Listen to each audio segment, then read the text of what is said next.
E aí, em cima disso que você falou, até citou o caso aí do rapaz que você entrevistou que botou uma foto 20 anos mais Uhum. novo no LinkedIn, etc e tal.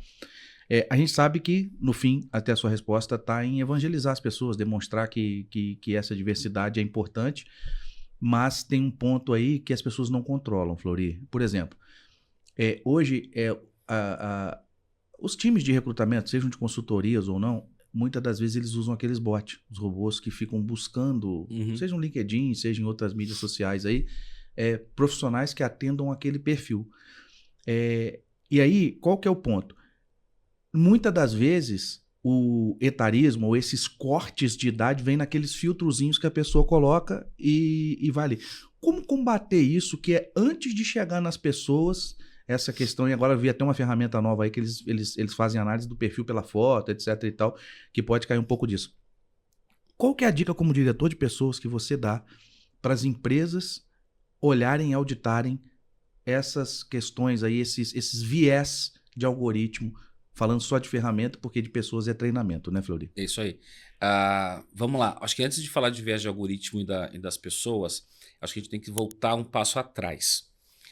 Quem são os profissionais que desenvolvem esses algoritmos?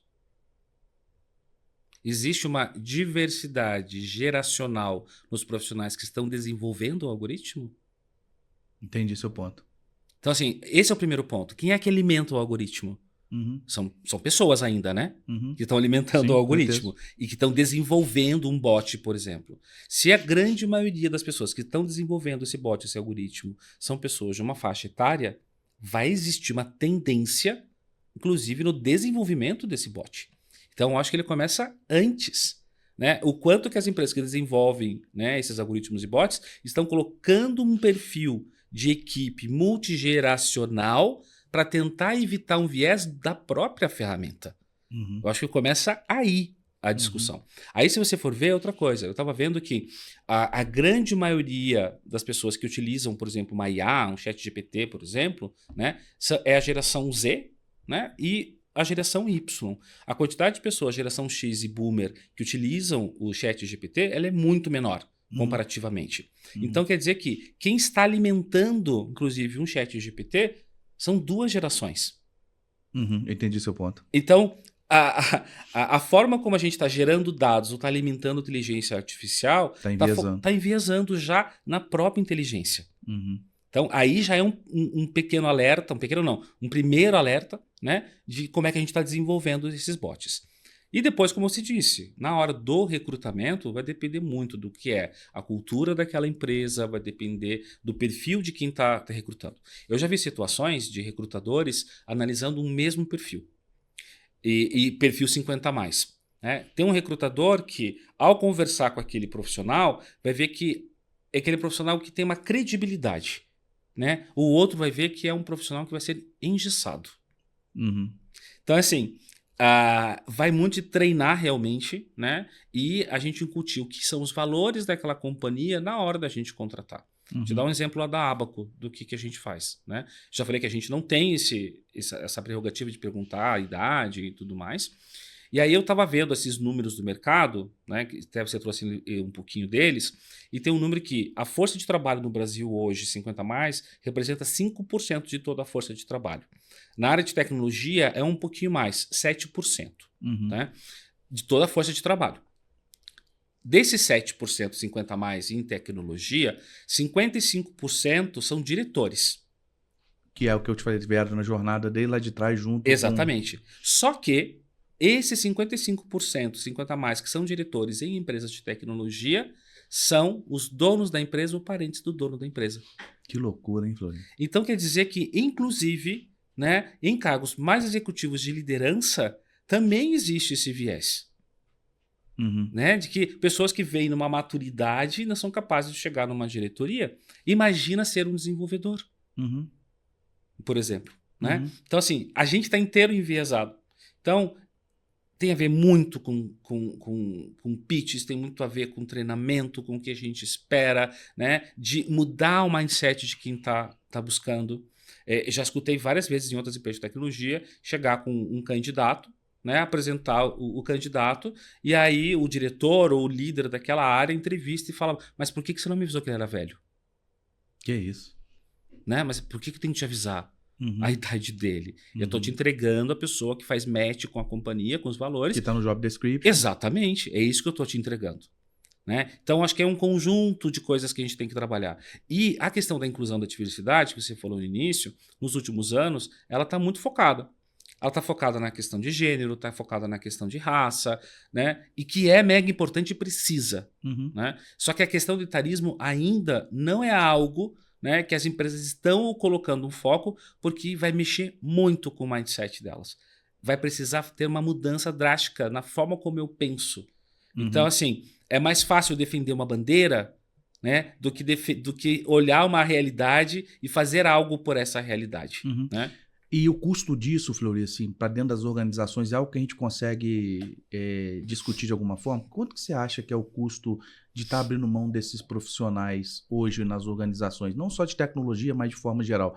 É um custo elevado? Você acha que tem muita gente boa disponível que muitas das vezes não consegue nem ser aproveitado por essa questão ou esse olhar um pouco mais enviesado? Não tenho dúvida nenhuma. Né? E é um custo muito alto para a companhia, por quê? A gente vai estar direcionando o resultado da empresa e a qualidade daquilo que a gente entrega, seja serviço ou produto, né, de uma forma enviesada já. Uhum. Né? Então, assim, se são jovens desenvolvendo, né, e nada contra jovens, né, gente? Uhum, E, assim, com certeza. mas se é um grupo, né, igualitário, um grupo muito parecido que entrega, como é que você vai entregar algo diferente para agregar valor para aquele cliente?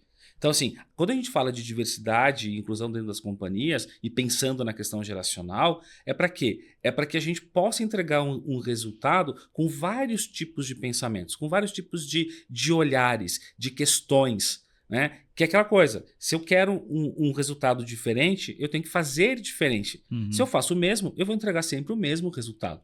E é uma prerrogativa que todas as empresas têm. Então, a gente tem que levar isso para a questão da montagem das equipes também. Então, se eu quero um resultado diferente, eu tenho que montar uma equipe diferente. E vai trazer. Então, a minha experiência de vida, de maturidade, vai influenciar nas decisões ou nos questionamentos que a gente faz em equipe, numa squad e etc. E vai ser um contraponto de quem tá mais novo, que pode ser mais libertário na forma de pensar, né? Ou não ter tantos limites na forma de pensar. E é nisso que vai se convergindo em algo novo. Aí acontece essa inovação. Então, eu acho que as empresas estão perdendo sim, porque elas poderiam estar ganhando mais espaços, seja uma empresa de serviço com seus clientes ou com seus produtos, uma empresa de varejo, por exemplo, podia ganhar muito mais espaço se tivesse nessa preocupação e entendimento de que gera mais valor ter essa intergeração dentro das equipes. É isso. Essa multidiversidade traz a pluralidade. A pluralidade ela é terreno fértil para novas coisas, para novos pensamentos, porque muitas das vezes as pessoas têm hoje, mas isso de forma geral, né, Fleury? Assim, as pessoas têm vivido um momento de que elas só querem ouvir o que elas concordam. E isso traz um cegamento para a evolução muito grande, né? Essa é o grande dilema que nós vamos usar. E eu vou fazer uma pergunta para você agora no seguinte sentido, Fleury. Como lidar numa formatação de times nessa multi-gerações? Porque eu não vou me lembrar muito bem os números, mas acho que nós somos uma geração lá, a de ferro foi a que é anterior a nós, né? A geração de ferro. Aí tem os Bloomberg, né? Como é que chama? Boomers. Os Boomers, e tem agora a geração Z, que é a galera mais nova aí, eu acho que é de 20 a 30 anos, não é isso? E são influências totalmente diferentes.